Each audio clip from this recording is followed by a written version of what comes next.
안녕하십니까. 고려대학교 윤성식 교수입니다. 3강에서는 불교와 무소유의 관계에 대해서 설명했습니다.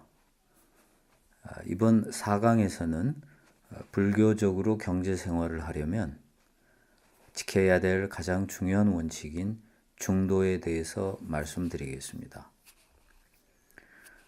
1강에서는 불교는 금욕의 종교가 아니라는 점을 여러 번 강조했습니다. 금욕이 아니라고 말하면 혹시 탐닉하라는 말일까 이렇게 오해하기 쉽습니다.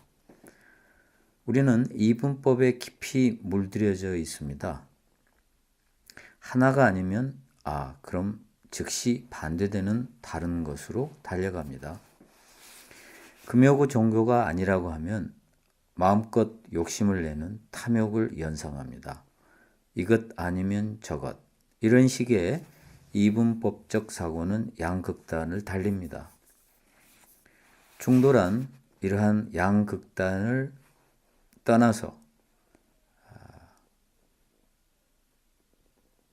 중간의 길도 아니고 평균의 길도 아닌 균형 잡힌 어떤 선택을 의미합니다. 우리는 대개 중도라고 하면 중간이나 평균을 연상하기 쉬운데요. 불교에서 말하는 중도는 그렇게 단순하지는 않습니다. 부처님은 굉장히 심한 고행을 수행의 방법으로 삼았습니다. 혹시 그림을 보신 적이 있는지 모르겠습니다. 부처님이 단식으로 갈비뼈가 앙상해진 모습을 그린 그림이 인터넷에 돌고 있습니다. 고행은 인간의 몸을 극단적으로 학대하는 수준으로 당시 인도의 수행자들이 흔히 수행 방법으로 사용했었습니다. 부처님도 이 방법을 따르셨는데요.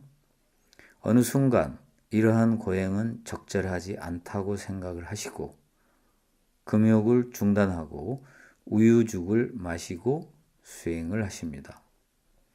우유죽을 마시자 같이 수행했던 사람들이 부처님이 변절했다고 비난을 한 것이 경전에 기록되어 있습니다. 부처님은 금욕하는 방법을 떠나서 그러나 어떤 음식에 탐욕스러운 마음을 내지도 않고 그저 중도의 길로 즉 우유죽을 마시고 편안하게 수행을 하셔서 드디어 깨달음에 도달하셨습니다. 이것도 중도라고 볼 수 있습니다. 금욕과 탐욕이 아닌 어떤 극단을 떠난 어떤 균형의 방법, 이것이 중도입니다. 그러나 아직도 중도를 이렇게 설명하는 것은 사실 조금 애매하고 우리가 잘 이해하기 어려운 그런 점이 있습니다. 당시 인도에서는 종교인들이 분소의라는 옷을 입었습니다. 분소의는 시체로부터 옷을 벗겨서 천을 조각 낸 다음에 이것을 기워서 만든 옷입니다. 알고 보면 끔찍한 옷이지요.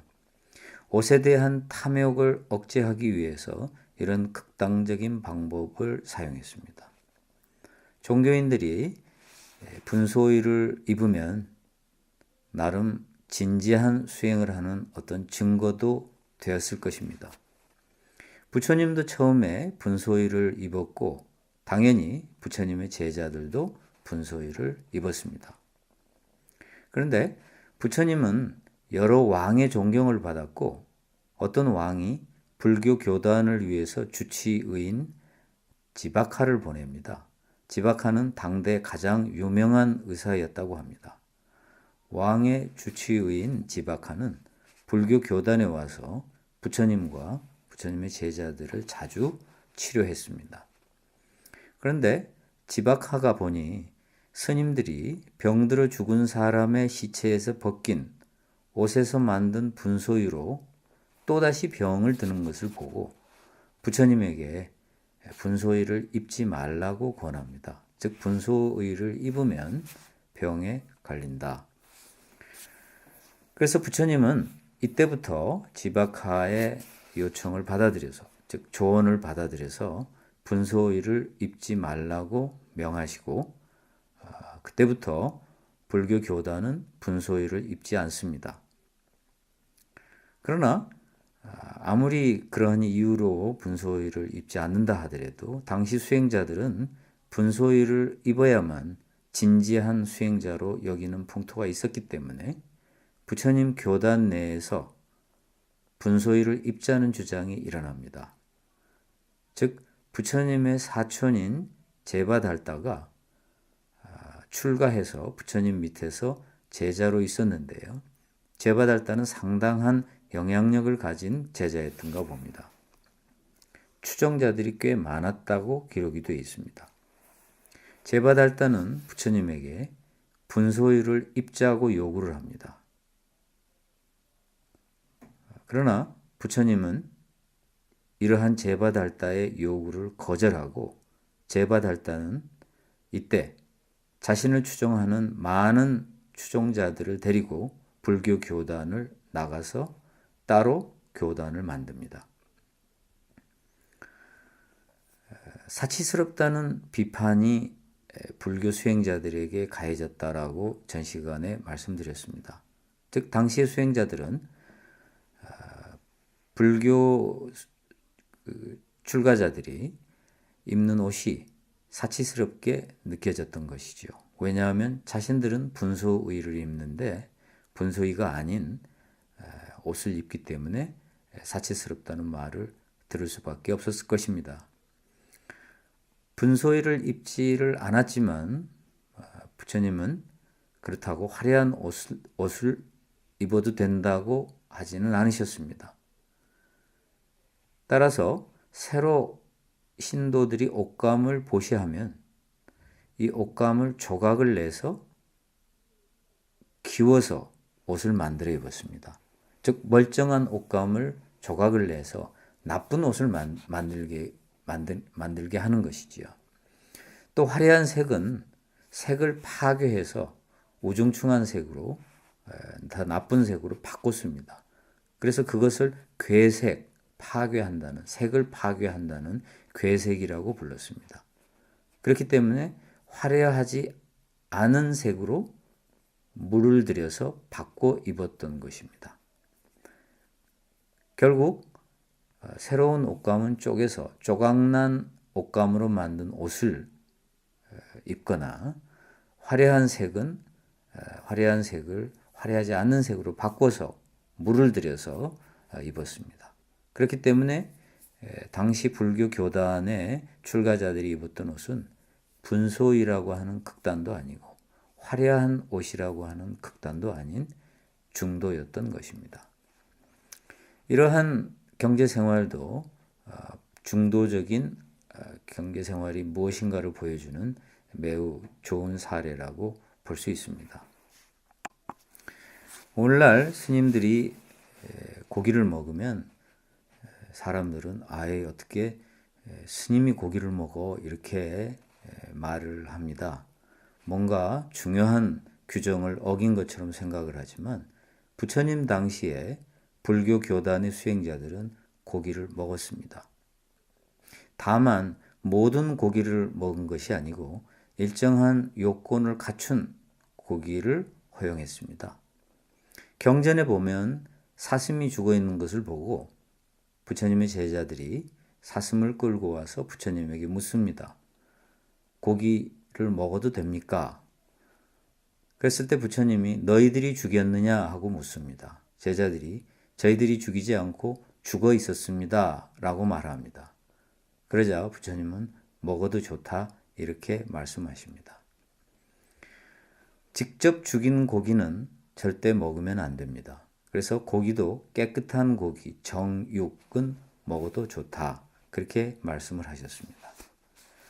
부처님이 돌아가신 것은 춘다라는 신도가 공양한 돼지고기 음식을 잡수시고 탈이 나서 돌아가신 것입니다.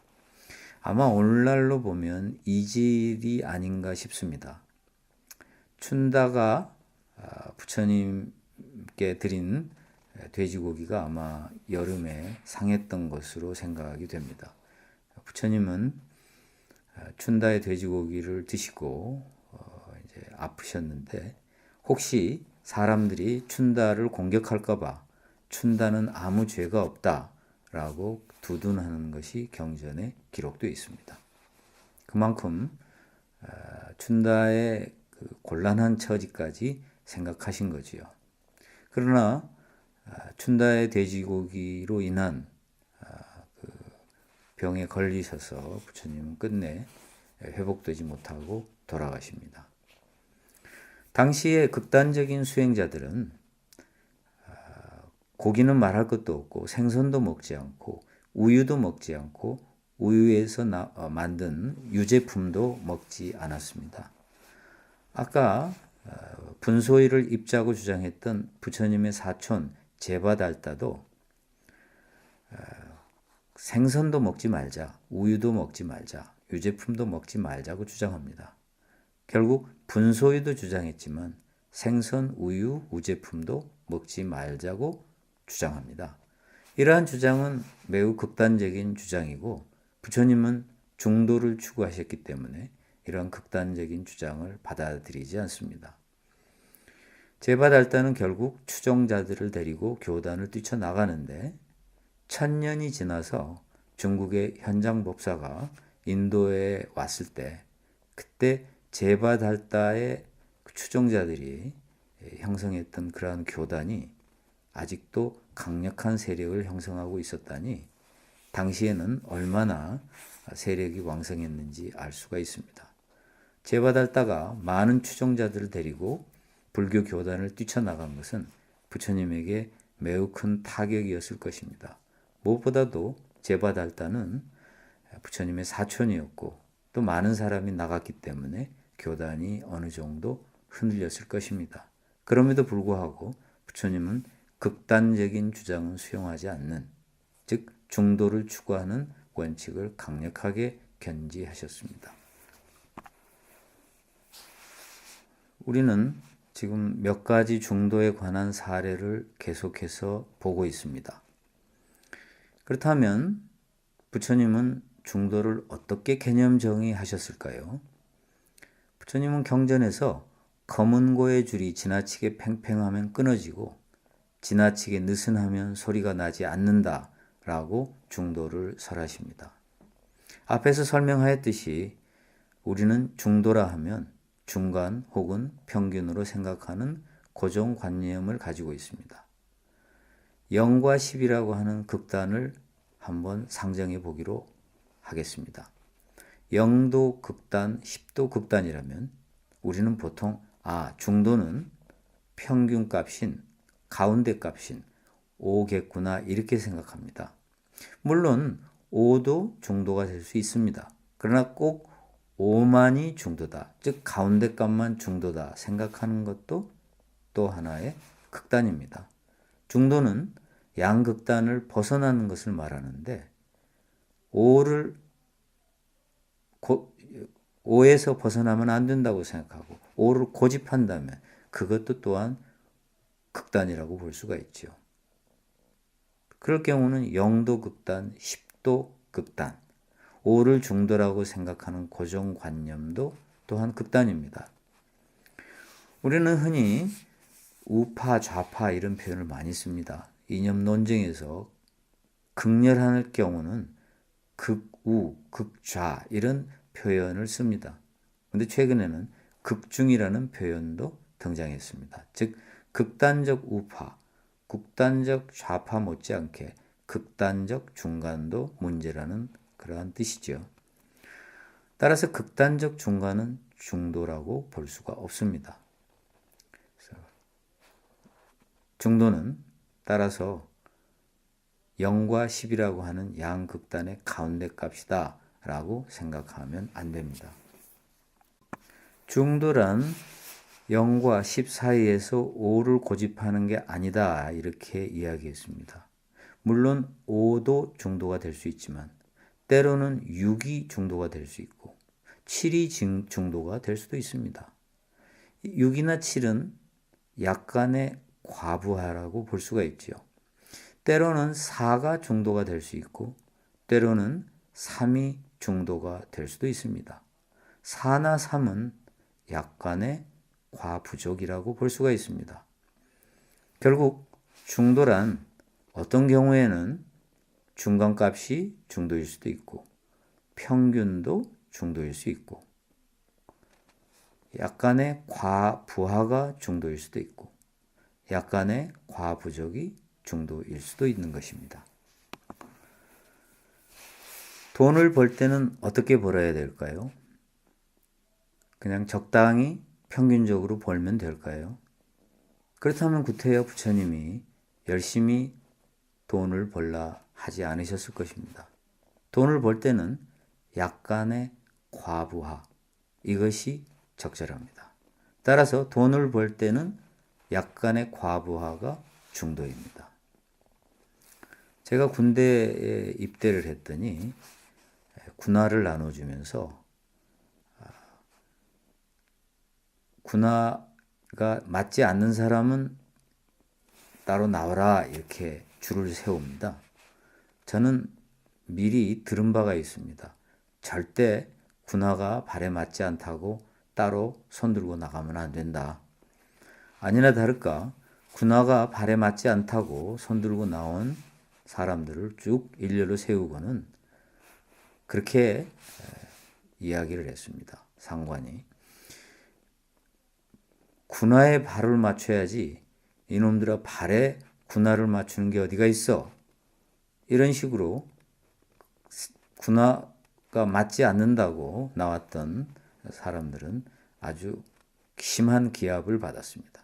그 다음부터는 뭐든지 불평 없이 군대 생활에 적응하게 된 것이지요.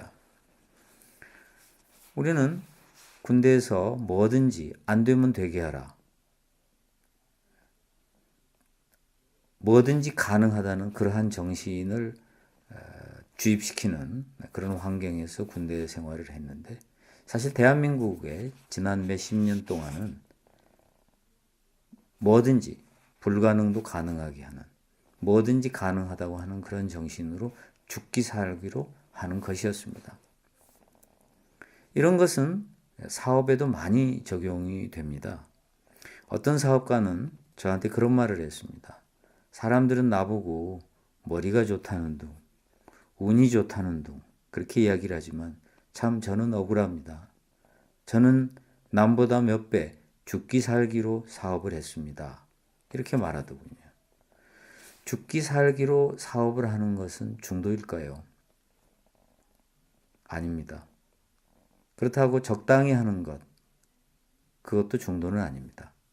약간의 과부하, 즉 약간 열심히 하는 것, 그것이 중도라고 생각을 합니다.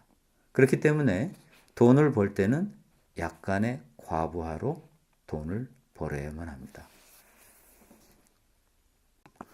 부처님은 장하함경에서 만일 추위와 더위 가리지 않고 아침 저녁으로 힘써 닦으면 어느 사업이고 안 될 것 없어라고 설하십니다.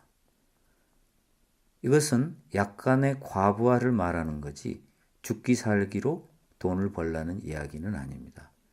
미친 듯이 벌면 10이라고 볼 수 있고 아무것도 안 하고 게으름을 피우는 것은 0이라고 볼 수 있습니다. 이럴 때 나는 극단을 피하기 위해서 즉 중도를 추구하기 위해서 5 정도만 일해야지라고 한다면 부처님의 뜻에 부합하는 것은 아닙니다. 추위와 더위 가리지 않고 아침 저녁으로 힘써 닦는다는 것은 죽기 살기로 하라는 것은 아니지만 약간 열심히 하라는 것, 어쩌면 많이 열심히 하라는 것이고 이것은 분명 평균 이상을 말합니다. 분명 약간의 과부하가 들어가는 것입니다. 운동할 때도 마찬가지입니다. 너무 운동을 심하게 하면 다치고 건강을 오히려 해칩니다. 그렇지만 운동의 강도가 너무 약하면 피곤하기만 하고 노동이 될 뿐 몸에 자극이 되지 않기 때문에 운동 효과가 없다고 합니다. 그래서 운동도 약간 땀이 날 정도로 숨이 찰 정도의 과부하가 걸려야만 운동 효과가 있다고 합니다. 사업도 마찬가지입니다. 땀이 날 정도, 약간 심장이 뛸 정도의 그 정도의 노력이 필요한 것입니다. 그래야만 10년, 20년, 30년 계속해서 열심히 할 수 있습니다. 죽기 살기로 하면 얼마 못 가서 병이 나게 됩니다. 그리고 죽기 살기로 하게 되면 자칫 의사결정 실수와 행동을 잘못할 가능성도 큽니다. 중도는 약간의 과부하도 중도지만 약간의 과부족도 중도입니다. 우리는 돈을 쓸 때는 약간의 과부족이 중도라고 볼 수 있습니다. 돈을 벌 때는 약간의 과부하, 돈을 쓸 때는 약간의 과부족이 중도인 것이지요. 돈을 쓸 때는 단순 소박한 삶, 불필요한 소유는 하지 않는다는 그러한 자세를 지향해야만 합니다. 이것은 약간의 과부족입니다. 앞에서 예를 들었던 분소유를 0으로 보면 사치스러운 옷은 극단이라고 볼 수 있는 10입니다. 우리는 중간쯤 하자 5에 해당하는 소비는 중도라고 볼 수는 없고요. 3이나 4에 해당하는 절제적 소비가 불교가 추구하는 중도입니다. 따라서 우리는 절제를 한다는 것은 중도에서 벗어난다고 생각을 해서는 안 되고 이것이 바로 중도적 소비, 중도적인 절제다 이렇게 봐야 됩니다. 휴식을 할 때는 혹은 아이디어를 내고 싶을 때는 쉬어야만 합니다.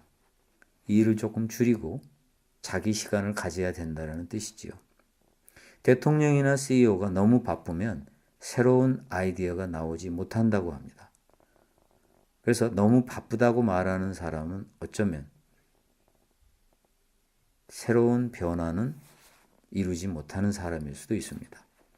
따라서 이럴 때는 약간의 과부족이 필요한 것이죠. 약간 게으른 듯이 여유를 가져야만 신제품 아이디어가 나올 수 있습니다. 다만 항상 이렇게 여유롭기만 하면 그것 또한 극단입니다. 그래서 열심히 하는 과부하와 조화를 이루는 휴식이 신제품 아이디어를 낼 수 있을 것입니다. 중도란 양극단이 때로는 동시에 존재하기도 하고 때로는 양극단이 조화를 이룰 때 중도라고 볼 수 있습니다. 우리는 양극단을 무조건 피해야 된다고 생각을 할 수가 있는데 물론 양극단을 피하는 것이 중도지만 때로는 양극단이 동시에 존재하거나 시간차를 두고 존재하거나 조화를 이룰 때 우리는 중도라고 말할 수 있는 것이죠. 즉 우리는 0과 10을 떠나는 것, 0이라고 하는 극단, 10이라고 하는 극단을 떠나는 것도 중도지만 0과 10이 교대로 있거나 또는 동시에 있을지라도 적절하게 조화를 이루면 그것을 중도라고 말할 수 있습니다. 예를 들어서 때로는 게으르다고 말할 정도로 쉬다가 때로는 죽기 살기로 일하는 양극단이 서로 교대로 나타난다면 이것은 극단이 아니라 중도라고 볼 수 있습니다. 사업을 하다 보면 절호의 기회가 옵니다. 그때를 놓치면 영원히 그런 기회가 오지 않기에 목을 메고 죽기 살기로 하게 되는데 이러한 임시적인 기간을 극단이라고 비난할 것은 아닙니다. 그러나 이것이 10년, 20년 계속된다면 결국 견디지 못할 것입니다. 따라서 적절한 시점에 느슨해질 필요가 있습니다. 이때의 휴식은 게으름이라기보다는 미래를 위한 충전입니다. 불교적 경제관을 가지고 삶을 산다면 모든 일에 있어서 중도적이어야만 합니다. 중도는 이상에서 봤듯이 극단을 피하는 여러 가지 지혜로운 방법이라고 볼 수 있습니다. 이상으로 부처님의 부자 수업 4강을 마치겠습니다. 저는 고려대학교 윤성식 교수입니다. 감사합니다.